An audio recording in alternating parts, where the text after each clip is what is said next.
സംസ്ഥാനത്തെ മികച്ച താലൂക്ക് ആശുപത്രിക്കുള്ള പുരസ്കാരം പുനലൂർ താലൂക്ക് ആശുപത്രിക്ക് ലഭിച്ചു. മലിനീകരണ നിയന്ത്രണ ബോർഡ് ഏർപ്പെടുത്തിയ പുരസ്കാരം തിരുവനന്തപുരം കനകക്കുന്ന് കൊട്ടാരത്തിൽ നടന്ന ചടങ്ങിൽ മുഖ്യമന്ത്രി ഉമ്മൻചാണ്ടി സമ്മാനിച്ചു. ആശുപത്രി സൂപ്രണ്ട് ഡോക്ടർ ഷാഹിർ ഷാ, നഗരസഭാ അധികൃതർ എന്നിവർ ചേർന്ന് 1 ലക്ഷം രൂപയും പ്രശസ്തിപത്രവും അടങ്ങുന്ന പുരസ്കാരം ഏറ്റുവാങ്ങി. ആശുപത്രിയുടെ വൃത്തി, പ്രവർത്തനശൈലി, ജീവനക്കാരുടെ കൂട്ടായ്മ, സമീപകാലത്തുണ്ടായിട്ടുള്ള ഗുണപരമായ മാറ്റങ്ങൾ, മാലിന്യ നിർമ്മാർജ്ജനത്തിന്റെ കൃത്യത, ഊർജ്ജ സംരക്ഷണം എന്നിവ മുൻനിർത്തിയാണ് പുരസ്കാരം ലഭിച്ചത്. പ്രവർത്തന രീതിയിലും സൗകര്യങ്ങളിലും അത്ഭുതകരമായ മാറ്റങ്ങളാണ് അടുത്ത കാലത്തായി പുനലൂർ താലൂക്ക് ആശുപത്രിയിൽ ഉണ്ടായിട്ടുള്ളത്. ഏറ്റവും കുറഞ്ഞ സിസേറിയൻ നിരക്കിലൂടെയും പുനലൂർ താലൂക്ക് ആശുപത്രി ഏറെ ജനശ്രദ്ധ നേടിയിരുന്നു.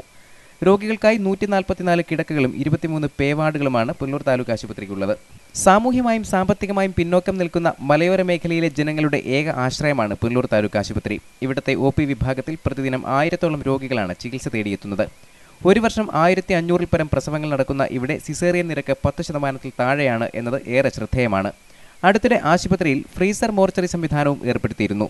ജീവനക്കാരുടെയും നഗരസഭാ അധികൃതരുടെയും ആത്മാർത്ഥ സേവനത്തിന് ലഭിച്ച അംഗീകാരമാണ് പുനലൂർ താലൂക്ക് ആശുപത്രിക്ക് ലഭിച്ച ഈ പുരസ്കാരം. എല്ലാ തരത്തിലുള്ള ജീവനക്കാരും, അത് ക്ലീനിങ് സ്റ്റാഫ് തൊട്ട് നഴ്സുമാര്, നഴ്സിംഗ് ഓഫീസർമാര്, നഴ്സിംഗ് സൂപ്രണ്ടുമാര്, ഹോസ്പിറ്റൽ അഡ്മിനിസ്ട്രേഷനിൽ നിൽക്കുന്ന ആൾക്കാർ, പാരാമെഡിക്കൽ ജീവനക്കാർ, എല്ലാവരും അവിടെ കാണുന്ന മാറ്റങ്ങൾ എല്ലാം ആരുടെയെങ്കിലും സംഭാവനകളാണ്. News bureau, Punalur.